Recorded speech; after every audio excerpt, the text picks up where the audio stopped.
Hello students, आज हम एक नए टॉपिक के साथ आपके पास आए हुए हैं। इस टॉपिक का नाम है figure of speech. Figure of speech का मतलब होता है अलंकार। अलंकार को आपने अक्सर बहुत पढ़ा होगा हिंदी के विषय में, और आज हम इंग्लिश में इसको पढ़ेंगे। अलंकार जो होता है इसको बोलते हैं अ figure of speech. A figure of speech, इसकी डेफिनेशन क्या होती है कि a figure of speech is a deviation. तो डेविएशन का मतलब होता है विचलन। विचलन का मतलब होता है कि मार्ग से अलग होना। फ्रॉम द ऑर्डिनरी, ऑर्डिनरी का मतलब होता है साधारण।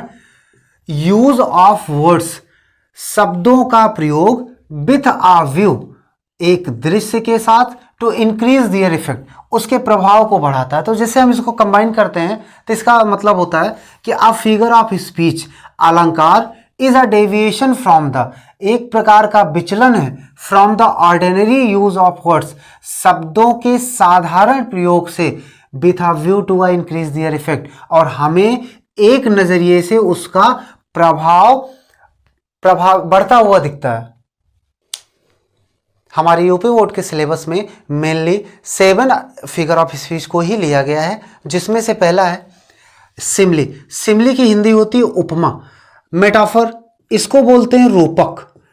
ये है रूपक अलंकार। तीसरा है पर्सिफिकेशन, इसका मतलब होता है मानवीकरण, यानी मानव से युक्त। और चौथा है एपोस्ट्रॉफ। एपोस्ट्रॉफी का मतलब होता है संबोधन, जिसे आप संबोधित करते हो। नेक्स्ट है ऑक्सीमोरन। ऑक्सीमोरन का होता है विरोधाभास, जहां से हमें विरोध का आभास हो। नेक्स्ट है हाइपरबोल। हाइपरबोल का मतलब होता है अतिशयोक्ति, जो चीजें बहुत ही बढ़ा चढ़ा के कही जाए। ओनोमेटोपिया, इसका मतलब होता है ध्वन्यात्मक या ध्वनि सूचक, ध्वन्यात्मक।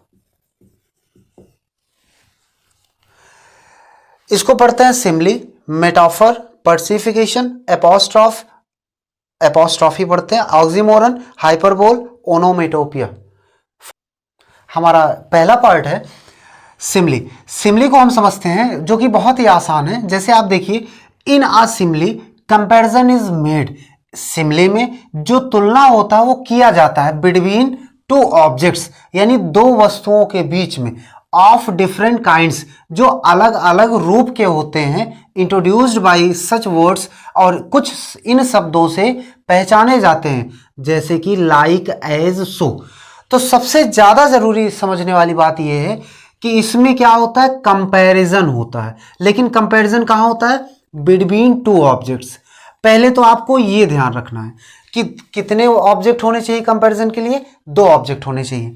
उसके बाद ऑफ डिफरेंट काइंड्स, ये बहुत जरूरी है। अगर 2 ऑब्जेक्ट हैं तो दोनों डिफरेंट काइंड्स के होने चाहिए, मतलब वो अलग अलग तरह के होने चाहिए। अगला है इंट्रोड्यूस्ड बाय, और सिमली होने के लिए इन शब्दों में से कुछ भी होना चाहिए। लाइक, एज, सो, जस्ट भी होता है, तो इन शब्दों में से भी कुछ होना चाहिए। मतलब जो हमने अंडरलाइन कर रखा है, जैसे यहां देखिए तुलना तो होता है, लेकिन 2 ऑब्जेक्ट होने चाहिए। ऑब्जेक्ट का मतलब 2, जिसमें तुलना किया जाए 2 अलग अलग ऑब्जेक्ट होने चाहिए। उसके बाद वो ऑब्जेक्ट आपस में एक काइंड से, एक रूप के नहीं होने चाहिए, डिफरेंट काइंड के होने चाहिए। और इसमें कॉमन शब्द लाइक, एज और सो का होना बहुत जरूरी है। जैसे एग्जांपल से समझते हैं, लिखा है it drop as the gentle rain from heaven. यहां इट किसके लिए है, पानी के लिए है, यानी वर्षा ऋतु के लिए है, बारिश के लिए। तो it drop as the gentle rain. तो पहली बात, एज शब्द आया तो ये श्योर हो गया कि सिमले में एज है, लेकिन नहीं, तीनों कंडीशन टैली करनी चाहिए। फर्स्ट एक तो मिल गया। फिर उसने कहा कि इट, यानी बारिश की बूंदों को इन्होंने तुलना किया है किससे, जेंटल रेन से। तो ये डिफरेंट काइंड के हुए और 2 अलग अलग हुए, और एज भी हैं, तो यानी तीनों कंडीशन यहां पे टैली कर रही है। तो इसका मतलब ये क्या है, simile, figure of speech. Next है Ram is as brave as his father. तो पहले देखते हैं, यहां पे एज आ गया क्योंकि ये कह रहा है, ठीक है। फिर उसने कहा कि तुलना करने के लिए 2 ऑब्जेक्ट का होना चाहिए, तो पहला राम है और दूसरा हिज फादर है, ये भी सही है। लेकिन थर्ड कंडीशन है कि डिफरेंट काइंड के होने चाहिए, तो राम और हिज फादर दोनों ही सेम काइंड के हैं, क्योंकि ये ह्यूमन बीइंग से रिलेटेड हैं, इसलिए यहाँ पे सिमिली फिगर ऑफ स्पीच नहीं होगा। क्यों? क्योंकि दो कंडीशन टैली की, लेकिन हमारी जो तीसरी कंडीशन थी वो टैली नहीं की, इसलिए ये सिमिली नहीं होगा, ये नॉर्मल सेंटेंस है। नेक्स्ट है sea falls like a tear from the eyes of a bride. तो यहां पे सी की तुलना कर रहे हैं टीयर से, और लाइक शब्द दिया है कंपैरिजन के लिए, लाइक एज, और दो अलग अलग हुए, तो इसलिए ये भी क्या है, सिमिली फिगर ऑफ स्पीच है। जब हम इसको समझ जाएंगे तो समझिए कि हम नेक्स्ट वाला जो मेटाफर है इसको भी आसानी समझ जाएंगे, क्योंकि इसने डेफिनेशन में क्या लिखा है, it is a implied simile. Implied simile का मतलब क्या हो जाएगा, रूप का, यानी एक प्रकार से ये सिमिली का ही रूप है, ये सिमिली ही है। बस फर्क कितना है, किसने कहा कि इसमें भी दो अलग अलग प्रकार के वस्तु होंगे, दो अलग अलग कंपेयर किया जाएगा, तुलना किया जाएगा, बट किंतु यानी यही नहीं करना, comparison words are not used, मतलब इसमें केवल लाइक एज, मतलब तीन कंडीशन में केवल ये वाली ना रहे और दोनों कंडीशन इसमें भी होनी चाहिए, तो वही क्या कहलाता है, मेटाफर कहलाता है। जैसे एग्जांपल है the camel is the ship of the dessert. जो ऊंट होता है ये रेगिस्तान का जहाज होता है, मतलब जहाज के जैसा नहीं होता, मतलब लाइक है सो नहीं है, लेकिन कैमल और दूसरी जो कंडीशन है वो थोड़ा सा डिफरेंट काइंड का है, तो इसलिए कौन सा अलंकार होगा यहाँ पे, मेटाफर। नेक्स्ट है life is but a walking shadow.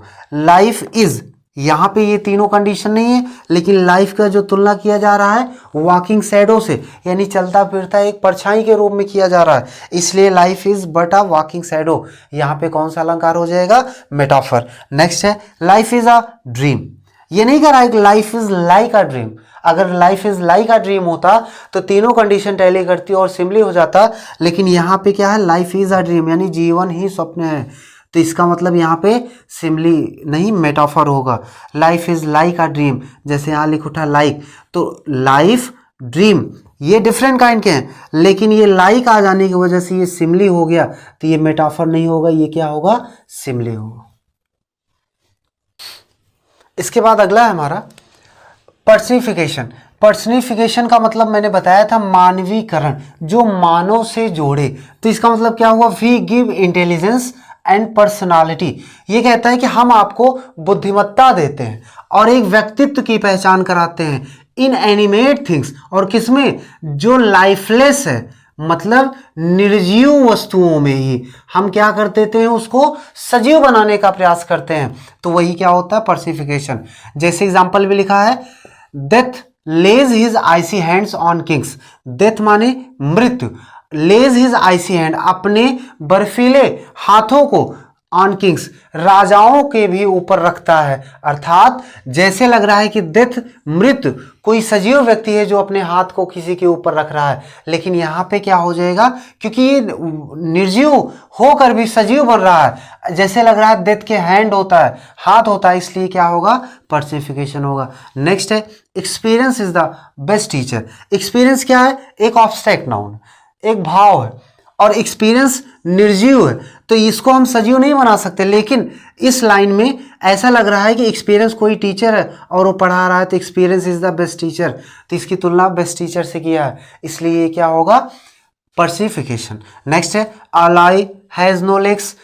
Alai यानी झूठ, झूठ के कोई पैर नहीं होते, तो इसका मतलब ये नहीं है कि झूठ सजीव हो जाएगा, जबकि ये क्या है, नॉन लिविंग, एक ऑब्स्ट्रैक्ट नाउन है और सजीव बनने की कोशिश कर रहा है, लिविंग बनने की कोशिश कर रहा है, इसलिए यहाँ पे पर्सिफिकेशन होगा। नेक्स्ट है apostrophe, it direct address to the death. ये जो संबोधन वाला है इसमें डायरेक्ट किसी के मृत्यु को या टू द एब्सेंट जो उपस्थित ना हो या किसी के विचारों को व्यक्त करता है, और हमेशा ध्यान रखिएगा इसमें आपको पंचुएशन मिलते हैं, या तो एक्सक्लेमेशन या कॉमा, ये पंचुएशन आपको इसमें मिलते रहेंगे। जैसे लिखा life, I know not what thou art, तो जैसे लग रहा है लाइफ यानी जीवन को संबोधित करते हुए कह रहे हैं कि हे जीवन, हे लाइफ, आई नो नॉट मैं नहीं जानता, व्हाट दाउ आर्ट कि तुम्हारी क्या कला है, तुम्हारे कितने रंग हैं, रूप हैं। जैसे नेक्स्ट है ओ ग्रेव, अरे ग्रेव माने कब्र, अरे कब्र वेयर इज दाई विक्ट्री, अब बताओ तुम्हारी वो जीत और विजय कहां पर है। नेक्स्ट है फ्रैलिटी, तो यहाँ पे फ्रैलिटी का जो अर्थ होता है ये वीकनेस से होता है, कमजोर। तो यहाँ पे बहुत पहले की बात है, विलियम शेक्सपियर की लाइन, उन्होंने दाई नेम इज वुमन, महिलाओं को क्या कहा कि दाई नेम इज वुमन। तुम्हारा अगला है हमारा ऑक्सीमोरन। ऑक्सीमोरन का हमने पहले बताया था, इसका अर्थ होता है विरोधाभास, जहां पर हमें विरोध का आभास हो। ये कब होता है, जब हम किसी चीज का अपोजिट व्यक्त करते हैं। जैसे लिखा हुआ है इट शोज, या दिखाता है कंट्राडिक्टरी क्वालिटीज, यानी विरोध को प्रदर्शित करने वाले गुणों को ऑफ द सेम थिंग, एक ही समान वस्तु के लिए। जैसे लिखा एंड हैविंग नथिंग, इसका मतलब हुआ कुछ ना होते हुए, ही हैथ ऑल। तो आप खुद ही देख रहे हो कि कह रहा कुछ ना होते हुए उसके पास सब कुछ था, यानी अपनी ही बात का वो क्या कर रहा है, विरोध कर रहा है। नेक्स्ट है it is an open secret, एक बार ओपन फिर सेकेंड टाइम सेक्रेट, जो कि आपस में ही अपोजिट है, ये खुला हुआ रहस्य है। नेक्स्ट है सी एक्सेप्टेड द, उसने स्वीकार किया। काइंड क्रुएल्टी, काइंड और क्रुएल्टी ये आपस में क्या होते हैं, अपोजिट होते हैं। काइंड मतलब दयालु, क्रुएल्टी मतलब निर्दयता। ऑफ द सर्जन्स नाइफ, और अर्थ भी आ रहा है कि उसने काइंड क्रुएल्टी, दयालुता भरे निर्दयता, ऑफ द सर्जन्स यानी शल्य चिकित्सक के चाकू का निर्दयता स्वीकार किया। नेक्स्ट है हाइपरबोल। हाइपरबोल का मतलब होता है अतिशयोक्ति, जब आप किसी भी चीज को, अपने भाव को जरूरत से ज्यादा, यानी जितनी वास्तविकता उससे ज्यादा आप बढ़ा चढ़ा के या बहुत कम आप व्यक्त करते हो, तो वहां पे क्या हो जाता है, हाइपरबोल। जैसे लिखा थिंग्स आर रिप्रेजेंटेड, वस्तुएं व्यक्त की जाती हैं, प्रस्तुत की जाती हैं एज ग्रेटर और लेस, वो बड़े या छोटे, बेटर और वर्स, बहुत अच्छे या बहुत ही खराब, एज दे रियली आर, यानी वास्तव में जो वो होते हैं उसकी तुलना में। जैसे लिखा है 10,000 saw I at a glance, इसमें लिखा है 10, लिखा तो नहीं है लेकिन एलिफेंट के लिए जहां पे से इनकम्प्लीट लिया गया है कि 10,000 हाथियों को मैंने एक झलक में देखा। तो एक झलक में 10,000 हाथियों को देखना आसान नहीं होता, तो बहुत बढ़ा चढ़ा के कहा, इसलिए क्या होगा, हाइपरबोल होगा। नेक्स्ट है रिवर्स ऑफ ब्लड, खून की नदियां, flowed in the battle, battle यानी युद्ध क्षेत्र में खून की नदियां बह गई।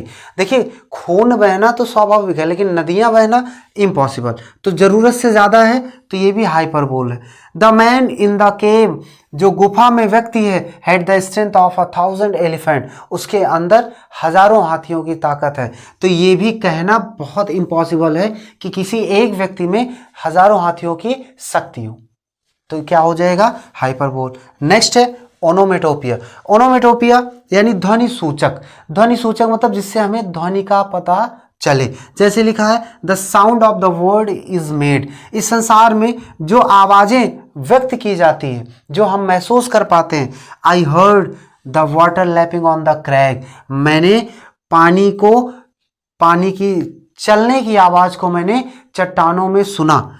And beauty born of murmuring, ये एक पोयम है, उसके बीच का पार्ट लिया गया और कहते हैं कि and beauty born of murmuring sound, जो हल्की हल्की आवाजें आ रही थी उससे ब्यूटी बॉर्न, उस लड़की की सुंदरता में इंक्रीज हो रहा था, सुंदरता बढ़ रही थी। Shall pass into her face, जो उसकी सुंदरता उसके चेहरे में झलक रही थी, उसके चेहरे में दिख रही थी।